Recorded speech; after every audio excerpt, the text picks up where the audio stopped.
어제의 말씀에서 예수님은 참된 정결이 무엇인지 말씀하셨습니다. 씻지 않은 손으로 먹는 것이 사람을 더럽게 하는 것이 아니라 마음에서 나오는 것들이 사람을 더럽게 하는 것이다. 겉모습으로만 경건을 지키는 바리새인들의 위선을 지적하셨고, 이제는 겉으로는 더러운 사람이라 할지라도 회개와 믿음을 통해서 속마음만 깨끗하다면 구원을 받을 수 있다는 것을 간접적으로 언급하셨습니다. 그리고 주님의 이 말씀은 오늘 등장하는 본문의 사건들 속에서 구체적으로 실현됩니다. 예수님께서 바리새인과 논쟁하셨던 게네사렛에서 나가셔서 북쪽인 두로와 시돈 지방으로 들어가셨습니다. 두로는 이스라엘에 속한 지방이 아니라 이스라엘의 북쪽 해변가에 있는 이방 지역입니다. 예수님은 특이하게도 이방 지역으로 가셨습니다. 이것은 구원의 복음이 이방 땅으로 확장됨을 보여줍니다. 이곳에서 한 여인이 예수님께 와서 소리를 질렀습니다. 주 다윗의 자손이여 나를 불쌍히 여기소서 내 딸이 흉악한 귀신이 들렸나이다. 이 여인은 간곡히 예수님께 자신의 딸에게 들린 이 흉악한 귀신이 떠나가게 해달라고 요청을 합니다. 이 똑같은 기사가 마가복음에도 나오는데요. 마가복음에서는 그 여인이 예수님 발 아래 엎드려서 간곡하게 예수님께 부탁을 했다고 기록이 되어 있습니다. 본문 25절에서도 보면 여자가 예수님께 절을 하며 요청을 한다고 기록이 되어 있죠. 자, 이 모습은, 여인의 이런 모습은 당시의 규례에 어긋난 아주 도발적인 행동이었습니다. 또한 마가복음에 의하면 이 여인은 헬라인이었으며 수로보니게 족속이었다고 합니다. 헬라인이라고 소개하고 있는데 헬라인이라고 하는 것은 단순히 이방인인 것을 가리키는 것이 아니라 이 여인은 헬라의 시민으로서 상당한 교육을 받은 사람임을 암시합니다. 하지만 유대인들은 이방인들에 대해서 어떻게 여겼습니까? 그들을 부정하게 여기고 아주 적대적으로 대했습니다. 그럼에도 여인은 자신의 상황이 너무나도 절박했기 때문에 체면도 상관하지 않고 예수님께 간절히 매달린 것입니다. 제자들은 이 여인이 계속해서 소리를 지르면서 따라오니까 예수님께 요청합니다. 이 여인을 보내달라고 말을 하는데, 자, 여기서 이 여인을 보내달라는 말이 시끄러워서 그냥 예수님께서 타일러가지고 빨리 돌려보내라는 말인지 아니면 이 여인의 문제를 주님께서 빨리 해결해주고 보내달라는 말인지 구분하기가 모호합니다. 해석을 하는 학자들 사이에서도 의견이 분분한데요. 저는 제자들이 여태껏 경험상 예수님께서 병자들을 치유하시고 귀신을 내쫓는 일을 많이 하셨기 때문에 이 여인을 빨리 도와주고 보내달라는 의미로 생각을 합니다. 이 다음 말씀에서도 예수님께서 이 여인을 무시한 이유를 말씀하시기 때문에 그렇게 여겨집니다. 이 여인의 간절한 호소에 예수님께서 말씀하셨습니다. 24절에 나는 이스라엘 집에 잃어버린 양 외에는 다른 데로 보내심을 받지 아니하였노라. 예수님은 매몰차게 여인의 청을 거절하죠. 여인이 유대인이 아니기 때문에 호의를 베풀 수 없다는 것입니다. 그러나 여인은 계속해서 예수님께 매달렸습니다. 주여 저를 도우소서. 그러자 예수님은 더욱 충격적인 말씀으로 여인의 간청을 뿌리치십니다. 자녀의 떡을 취하여 개들에게 던짐이 마땅하지 아니하니라. 자녀는 유대인을 말합니다. 그렇다면 개는 누구를 의미하는 것일까요? 이 여인을 포함한 이방인들을 의미한다는 것을 쉽게 알 수 있습니다. 그렇다면 이 얼마나 모욕적인 언사입니까? 어떻게 구원자이신 하나님의 아들이신 예수님의 입에서 이런 말이 나올 수 있을까? 참 의심스러울 정도로 충격적인 예수님의 언행이었습니다. 지금 예수님께서 하신 말씀은 당시의 상황과 연결이 되는데 농작물이 귀하던 시기였죠. 그때 성경 시대에. 그때는 겨울이 오면 농부들이 이런 푸념의 말을 했다고 합니다. 비슷한 말인데 이스라엘의 농작물을 취하여 이교의 개들인 이방인들에게 파는 것이 옳은가? 어떤 사정이었냐면 예수님이 방문하신 이 두로와 시돈 지방, 이 이방 지역은 유대에 비해서 상대적으로 부유했던 지방입니다. 그래서 갈릴리 북쪽 산지에서 농작물을 이제 수입을 해서 사서 썼던 곳이죠. 겨울이 되면 유대 땅에는 먹을 것이 없었지만 유대에서 곡식을 수입한 이 두로와 시돈 지방은 오히려 배를 곪지 않았던 것입니다. 유대 농부들은 이런 상황에서 과연 이스라엘의 농작물을 취해서 이교의 개들인 이방인들에게 이 두로와 시돈 지방 이런 곳에 파는 것이 옳은가? 불평하고 푸념했던 것이죠. 그렇다면 자비로운 예수님께서 왜 이런 식으로 반응을 하셨을까요? 왜 이렇게 여인에게 모욕을 주면서 거절하셨을까요? 그것은 의도적이었던 것입니다. 예수님은 농부들의 이런 불평의 말을 사용하셔서 그녀의 믿음을 시험하신 것입니다. 뿐만 아니라 자신의 이방 사역의 의미를 보다 역설적인 말로 알리신 것이죠.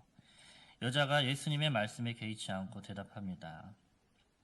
여자가 이르되 27절에 주여 올소이다마는 개들도 제 주인의 상에서 떨어지는 부스러기를 먹나이다 하니 주님 옳습니다. 하나님의 돌봄에 저 이방인들보다 이스라엘 백성들이 먼저인 것을 알고 있습니다. 저 같은 이방인에게는 자격이 없는 것을 알고 있습니다. 그렇지만 자녀들에게 준 음식의 부스러기라도 개들에게 주실 수 있지 않습니까? 제발 도와주십시오. 저희 딸을 좀 살려주십시오. 라고 간청한 것이죠. 그러자 예수님께서 이 여인의 믿음을 인정해 주셨습니다. 여자여, 내 믿음이 크도다. 내 소원대로 되리라. 이렇게 말씀하시면서 그녀의 믿음에 대해서 칭찬해 주셨습니다. 그리고 그 시간부로 그 여인의 딸이 낳은 것입니다. 이 기적의 과정을 보면 여인은 이 딸의 치유를 위해서 모멸과 거절의 벽을 넘어서야만 했습니다. 하지만 그녀의 끈질긴 간구는 응답을 받았고 그녀의 믿음은 주님께 칭찬을 받았습니다. 이 여인은 예수님의 그 비유를 농부들의 말을 빌은 그 비유를 설명 없이 깨달았고 더 이상 하나님 나라에서 이방인, 외인으로 남지 않고 오히려 내인으로 남게 된 것이죠. 자, 이처럼 이 사건은 하나님 나라의 내인이 되는 것은 더 이상 외관이 아니라 믿음임을 가르쳐 줍니다. 자, 왜냐하면 앞달락의 장로의 유전 사건에서 본 대로 내인이 되는 것은 이제 겉모습의 어떤 깨끗함이나 아니면은 그 혈통이라든가 그런 외적인 요인이 아니라 내면의 변화와 믿음이 되기 때문입니다.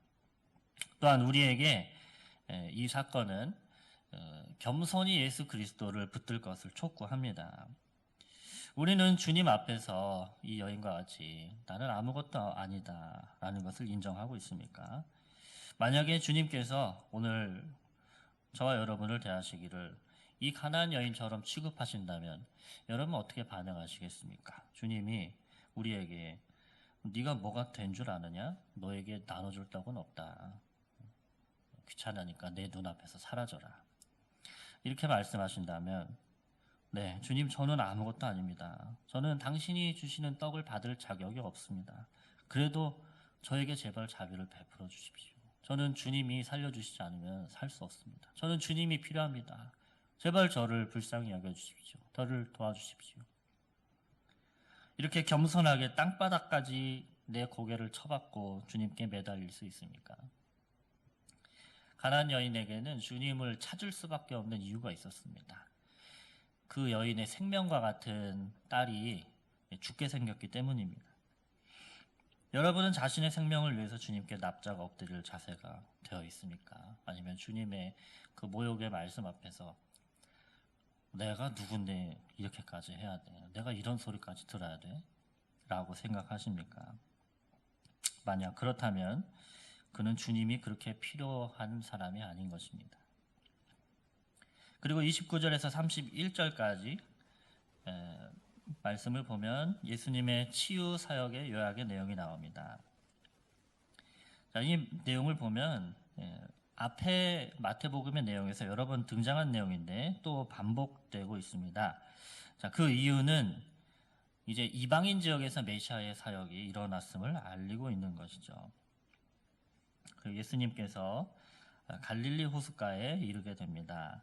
자, 그것은 유대 땅 갈릴리를 말하는 것이 아니고 거라사 지방의 한 산에 오르셔서 거기는 이방에 속한 지역입니다. 거기서 갈릴리를 내려다 보신 것으로 보여집니다. 예수님은 그 산에서 무리들을 만나셨습니다. 그리고 다리 저는 사람, 장애인, 말 못하는 사람들을 고쳐 주셨습니다.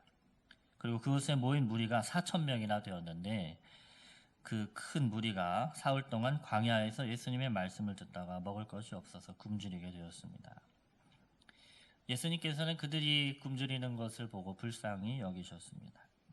그들 중에는 멀리서 왔기 때문에 집으로 돌아가다가 길에서 기진할 사람들도 있었습니다. 제자들은 광야에서 어떻게 떡을 얻을 수 있을까 하고 회의적인 태도를 취합니다. 바로 앞장에서 오병이어의 사건을 경험했던 제자들은 벌써 예수님의 능력을 잊어버렸습니다. 본문에서는 이렇게 제자들의 영적인 무지와 어둠을 비춰줍니다. 아마 예수님께서도 답답해 하셨을 것입니다. 그런데 이 모습이 바로 우리의 모습과 같다는 것입니다. 우리들도 크고 강렬하게 은혜를 처음 했다가 현실의 삶 속에서 그 은혜를 잊을 때가 많지요. 그리고 하나님을 원망할 때가 많습니다. 하나님의 능력을 의심할 때가 많습니다.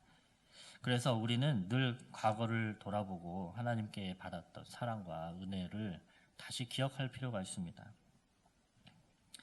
다시 성경의 이야기 속으로 돌아가면 이때 제자들은 떡 7개와 물고기 2마리를 가지고 있었습니다. 7병이어인 것이죠.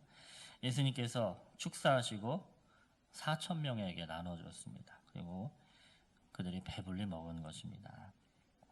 이 사건은 14장에 나오는 오병이어 사건과 비슷한데 오병이어는 5,000명을 먹였었던 사건이죠. 숫자만 다를 뿐 내용이 같습니다.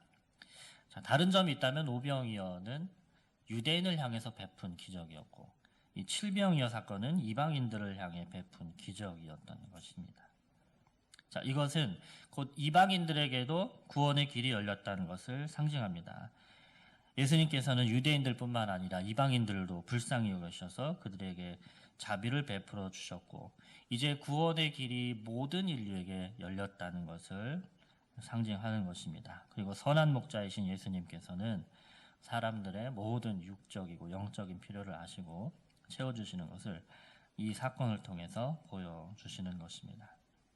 이 혜택은 지금 우리에게 적용하자면 엄밀히 말하면 이방인인 우리들에게 주어졌습니다. 이방인인 우리는 주님을 믿고 따름으로 구원의 여정에 동참하였습니다. 그러므로 우리는 광야 같은 세상 속에서 아무것도 먹을 것이 없는 어려운 일이 있다 할지라도 우리를 불쌍히 여겨주시고 필요를 채워주시는 주님을 신뢰할 수 있습니다. 그 주님을 믿으며 기쁘게 주님과 동행하는 저와 여러분이 되시기를 바랍니다. 또한 하나님께 겸손한 믿음을 드리시기를 바랍니다. 간절히 부스러기 은혜를 찾는 마음으로 우리 주님을 찾으십시오. 또 간절한 마음으로 주님을 만나기 위해 예배 드리시기를 바랍니다. 우리에게 필요한 것은 주님을 찾는 마음입니다. 절실함과 겸손함입니다. 오직 예수님만 바라보는 믿음, 나의 낮음을 인정하고 겸손하게 예수님께 매달리는 믿음입니다. 오늘 하루도 이 겸손하고 절실한 믿음으로 주님을 바라보고 주님을 의지하며 나아가시고 승리하시길 축복합니다.